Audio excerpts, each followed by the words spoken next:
Hi hello నమస్తే అందరికీ welcome to TLG studies. ఈరోజు మనము టీజీ టెట్కు సంబంధించి అపరిచిత పద్య భాగము అంటే పఠనావగాహనలో భాగంగా ఈరోజు మనమైతే అపరిచిత పద్య భాగం గురించి తెలుసుకుంటాం.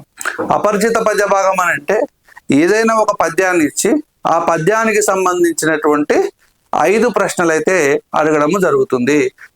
ఇది అపరిచిత పద్య భాగం అనేటువంటిది టెట్లో వస్తుంది, నెట్లో వస్తుంది, సెట్లో వస్తుంది, డిఎస్సిలో వస్తుంది, పీజీటీలో వస్తుంది, టీజీటీలో వస్తుంది, జేఎల్లో వస్తుంది, డిఎల్లో వస్తుంది. అన్నిటల్లా ఈ అపరిచిత పద్య భాగం అనేటువంటిది అడుగుతా ఉన్నాడు. అంటే ఏదైనా ఒక పద్యం ఇచ్చి ఆ పద్యానికి సంబంధించినటువంటి 5 ప్రశ్నలు అయితే అడగడము జరుగుతుంది. ఓకే, మరి ముందుగా ఎవరైతే సబ్స్క్రైబ్ చేయలేదు వెంటనే సబ్స్క్రైబ్ చేయండి. వీడియోస్ చూస్తున్నప్పుడే లైక్ చేయండి.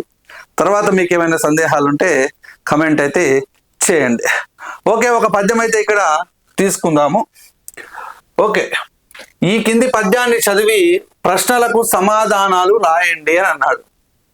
ఇక్కడ ఒక పద్యము, కంటికి నిద్ర వచ్చునే సుఖంబగునే రతికేలి జివ్వకున్ వంటకమిచ్చునే ఇతర వైభవముల్ 10,000 మానసం బంటునే మానుషంబుగల ఎట్టి మనుష్యునకెట్టి వానికిన్ కంటకుడైన శాస్త్రవుడొకండు తనంతటి వాడు కలిగిన. మళ్ళొకసారి చూడండి. కంటికి నిద్ర వచ్చునే సుఖంబగునే రతికేలి జిహ్వకును వంటకంబించునే ఇతర వైభవముల్ 10,000 మానసం బంటునే మానుషంబు గల ఎట్టి మనుష్యునకెట్టి వానికి కంటకుడైన శాస్త్రవుడొకండు తనంతటి వాడు కలిగిన. శాస్త్రవుడొకండు తనంతటి వాడు కలిగిన అని అన్నాడు. అసలు ఈ పద్యం అనేటువంటిది ఎక్కడి నుంచి గ్రహింపబడింది, అసలు ఎవరు రాసిర్రు, ఈ పద్యంలో ఉన్నటువంటి ఛందస్సు ఏమిటి, అన్నీ మనము చూడాల్సినటువంటి అవసరము ఉన్నది. ఈ పద్యాన్ని ఎవరు రాశారు అని చూసినట్లయితే ఈ పద్యాన్ని రాసినది శ్రీనాథ మహాశయుడు. ఈ శ్రీనాథ మహాకవి అనేటువంటి ఆయన ఈ పద్యాన్ని రాయడము జరిగింది. శ్రీనాథుడు రాసిండు. ఈ శ్రీనాథుడు మరి ఏ రచనలో దీన్ని పేర్కొన్నాడు అని అంటే, ఈ పద్యాన్ని పేర్కొన్నాడు అని అంటే, ఈ శ్రీనాథుని యొక్క రచనలు మీకు అందరికీ తెలిసినటువంటివి. ఇది మషాపశ్రు బీకాసి పహనక్రీద అనేటువంటి కోడ్ ఎప్పుడు నేను చెప్తా ఉన్నాను శ్రీనాథునికి సంబంధించి. శ్రీనాథుడు 15వ శతాబ్దానికి సంబంధించినటువంటి వ్యక్తి. శ్రీనాథుడు పెదకోమటి వేమారెడ్డి ఆస్థానంలో విద్యాధికారిగా పనిచేశాడు. మషాపశ్రు బీకాసి పహనక్రీద, మరుత్తరా చరిత్ర, శాలివాహన సప్తశతి, పండితారాజ్య చరిత్ర, శృంగార నిషధము, భీమఖండము, కాశీఖండము, శివరాత్రి మహత్యము, పల్నాటి వీర చరిత్రం, హరవిలాసము, నందనందన విజయము, నందనందన చరిత్ర, క్రీడాభిరామము, ధనుంజయ విజయము, ఇవి శ్రీనాథుని యొక్క రచనలు. శ్రీనాథుని యొక్క కవితా లక్షణాలు ఉద్దండలీల, వాక్ప్రౌఢి, అదేవిధంగా రసాభ్యుచిత బంధం అనేటువంటివి, ఉభయ వాక్ప్రౌఢి, ఉద్దండలీల, రసాభ్యుచిత బంధం అనేటువంటివి శ్రీనాథుని యొక్క లక్షణాలు, శ్రీనాథుని యొక్క కవితా లక్షణాలు. ఓకేనా, 15వ శతాబ్దానికి చెందినటువంటి వ్యక్తి శ్రీనాథుడు. శ్రీనాథుడు సీసపద్యాలను రాయడంలో ప్రసిద్ధుడు. మరి ఇక్కడ శ్రీనాథుడు రాసినటువంటి ఏ పద్యం నుంచి అంటే, ఏ రచన నుంచి ఈ పద్యం అనేటువంటి తీసుకోవడం జరిగిందని అంటే, కాశీఖండం నుంచి ఈ పద్యం అయితే తీసుకోవడము జరిగింది. మరి ఇక్కడ తన మనసులో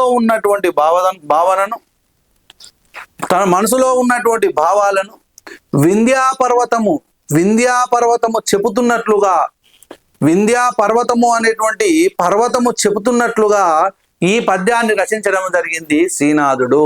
ఏంది ఈ పద్యం యొక్క భావం ఒకసారి చూసినట్లయితే, కంటికి నిద్ర వచ్చునా సుఖం బగునే రతికేలి రతి క్రీడ సుఖం బిచ్చునా జివ్వకున్ వంటకమిచ్చునే ఏ వంటకమైనా నాలుకకు రుచిస్తుందా ఇతర వైభవములు 10,000 మానసంబంటునే. అంటే 10,000 ఇంకా సుఖాలు ఏమైనా ఉన్నా కానీ అవి మనసుకు హత్తుకునే విధంగా, మనసుకు నచ్చే విధంగా ఉంటాయా? మరి ఎప్పుడు ఇవన్నీ జరగవు అని అంటే, మానుషంబు గలయట్టి అని అంటే స్వాభిమానము, గౌరవము కలిగినటువంటి మనిషికి తనంతటి వాడైనటువంటి శత్రువు ఉన్నటువంటి సందర్భంలో, అంటే తను ఎంతైతే స్వాభిమానము, గౌరవము, ప్రతిష్ట, అదేవిధంగా వీరోచితంగా పోరాడేటువంటి తత్వము, తనంతటి గుణాలు కలిగినటువంటి శత్రువు ఇంకోడు ఉన్నప్పుడు ఇవన్నీ రుచిస్తాయా అని అన్నాడు. తన మనసులో ఉన్నటువంటి భావాలను వింధ్యాపర్వతము చెప్తున్నట్లుగా చెప్పిండు. అంటే తనంతటి వాడు శత్రువు ఉన్నటువంటి సందర్భంలో కంటికి నిద్ర వస్తుందా, రతికేలి సుఖం బిస్తుందా, ఏ వంటకమైనా రుచిస్తుందా, నాలుకకు రుచిస్తుందా? ఇవేమీ రుచించవు తనంతటి వాడు శత్రువు ఉన్నటువంటి సందర్భంలో అని తన మనసులో ఉన్నటువంటి భావాలను వింధ్యాపర్వతం చెప్తున్నట్టుగా ఎవరు చెప్పారు? శ్రీనాథుడు చెప్పాడు. ఎక్కడ చెప్పిండు? కాశీఖండంలో చెప్పిండు.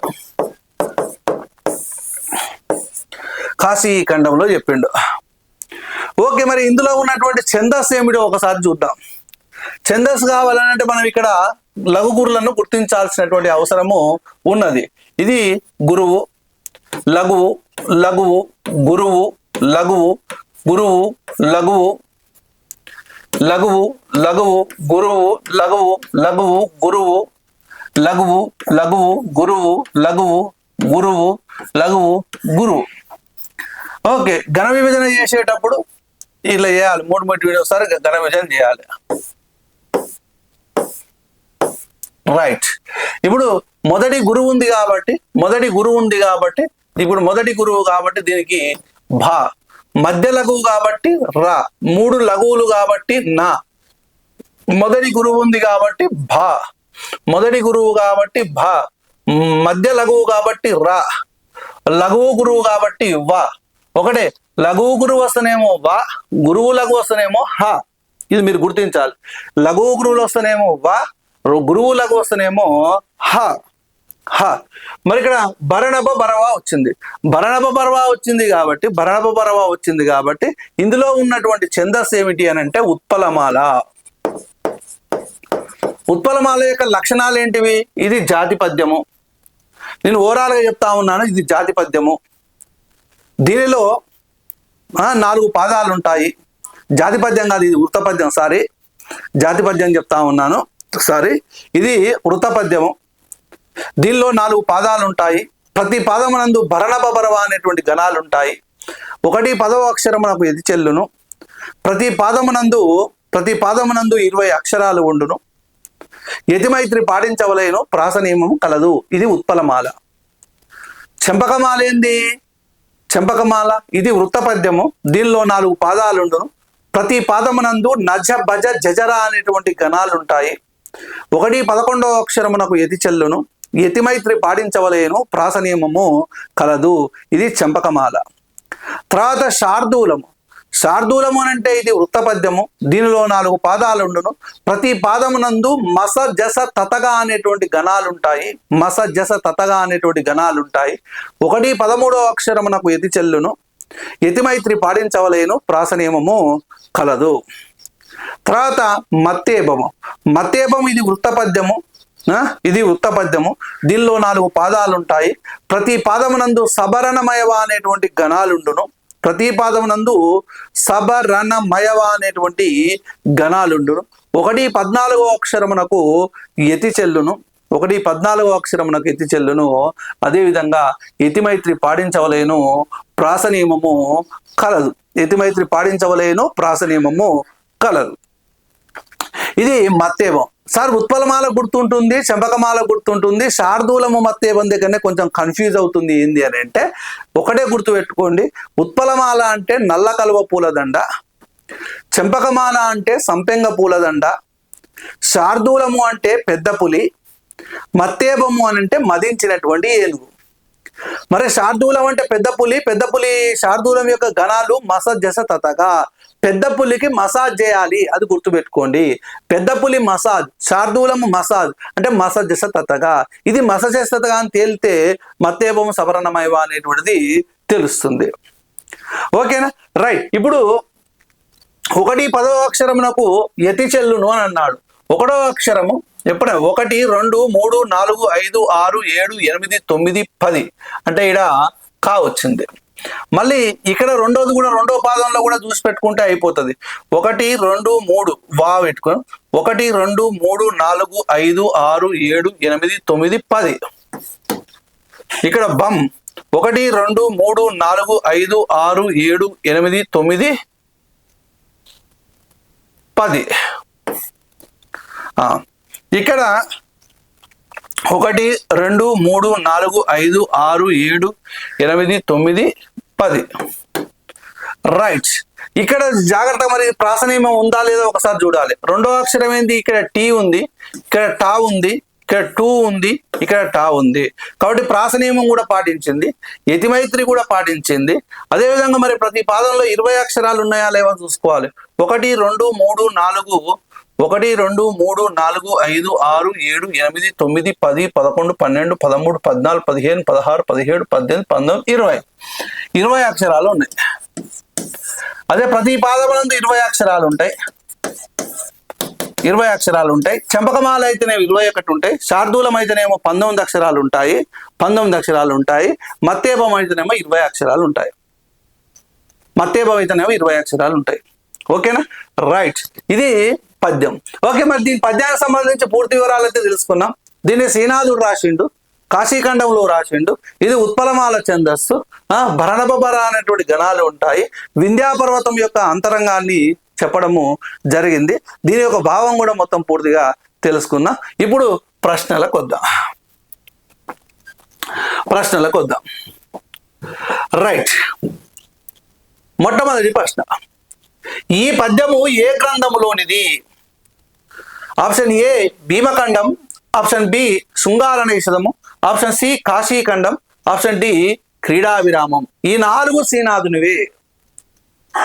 ఏ Bhimakhandam, B Srungaranishadamu, C Kashikhandam, D Krida Viramamu. మరి 4 దేని నుంచి ఇంతకుముందు ఆల్రెడీ చెప్పడం జరిగింది కాబట్టి ఆన్సర్ వచ్చేసేసి Kasikhandam is the correct answer. Kasikhandam is the correct answer. Okay, right. ఈ పద్యం ఆల్రెడీ ఇంతకుముందు చెప్పాను కాబట్టి రైట్. తర్వాత ఇంకో ప్రశ్నకు వద్దాం. 2, స్వాభిమానము, గౌరవము, పరాక్రమం అనేటువంటి అర్థాలు గల పదాన్ని పద్యములో గుర్తించండి అని అన్నాడు. మానసము అని అంటే మనసు, మానుషము వంటకము, కంటకము. కంటకుడు అని అంటే వాడు శత్రువు, వంటకము అని అంటే వంట. ఇక్కడ ఆన్సర్ వచ్చేసి మానుషము ఈజ్ ద కరెక్ట్ ఆన్సర్. మానుషం అంటే మానుషంబు గలవాడు అని అన్నాడు. అంటే స్వాభిమానము, మానుషము అని అంటే స్వాభిమానము, గౌరవము, పరాక్రమము అర్థాలు కలిగినటువంటి పదము ఏముంది అని అంటే ఇందులో మానుషము అనేటువంటిది ఉన్నది. రైట్. తర్వాత ఇంకో ప్రశ్న చూద్దాం. ఈ పద్యము దేనికి సంబంధించింది అని అన్నాడు. ఆప్షన్ ఏ నారద భంగపాటు, ఆప్షన్ బి వింధ్యా భంగపాటు, ఆప్షన్ సి అగ్ని భంగపాటు, ఆప్షన్ డి మేరు భంగపాటు. ఫస్టే చెప్పినాను, వింధ్యా పర్వతము తోటి తన మనసులో ఉన్నటువంటి భావాలను చెప్పించిండు శ్రీనాథుడు. వింధ్యా పర్వతము తోటి తన మనసులో ఉన్నటువంటి భావాలను చెప్పించిండు కాబట్టి ఇక్కడ వింధ్యా పర్వతం యొక్క భంగపాటు, వింధ్యా పర్వతంకు సంబంధించినటువంటి భంగపాటు కాబట్టి ఆన్సర్ వచ్చేసేసి వింధ్యా భంగపాటు is the correct answer. Vindhya భంగపాటు is the correct answer. Right.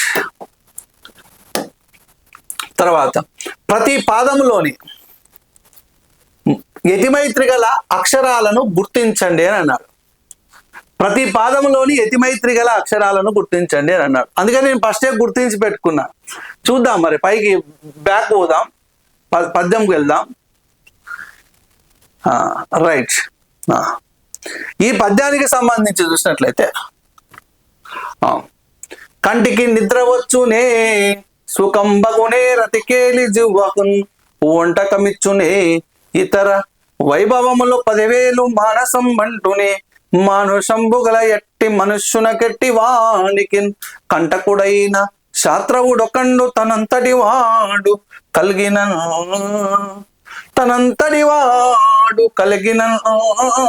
ఇంతకు సేవ్ చేయలేదు కాబట్టి ఇది కనపడలేదు. అంటే ఇక్కడ చూడండి, ఖమ్ము ఖమ్ము, వమ్ము వై, బమ్ము యా, ఖమ్ము ఖమ్. అంటే ఇక్కడ ఖమ్ ఖమ్ వమ్ వై బమ్ యా ఖమ్ ఖమ్ అనేటువంటిది ఇక్కడ రావడము జరిగింది. సేవ్ చేస్తే ఉండేది, కానీ మనం ఇక్కడ సేవ్ చేయలేదు కాబట్టి అది కనపడలేదు. గుర్తుపెట్టుకోండి. రైట్. ఇక్కడ ఆన్సర్ వచ్చేసేసి చూసుకోవచ్చు, మనకు ఆ పద్యం పైన ఉంటుంది కాబట్టి చూసుకోవచ్చు. ఇది ఆన్సర్. ఇక్కడ బాలో యా తీసుకుంటూ, యాలో ఆ తీసుకుంటూ, కాబట్టి ఇట్లా తీసుకున్నాడు అనమాట. వాకు వా, కాకు కా, కాకు కా. Right right.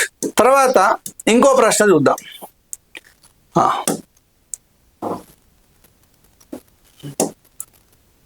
ఈ పద్యాన్ని రచించినటువంటి కవి ఎవరు? Option A Nannaya, option B Srinathudu, option C Potana, option D Marada Venkanna.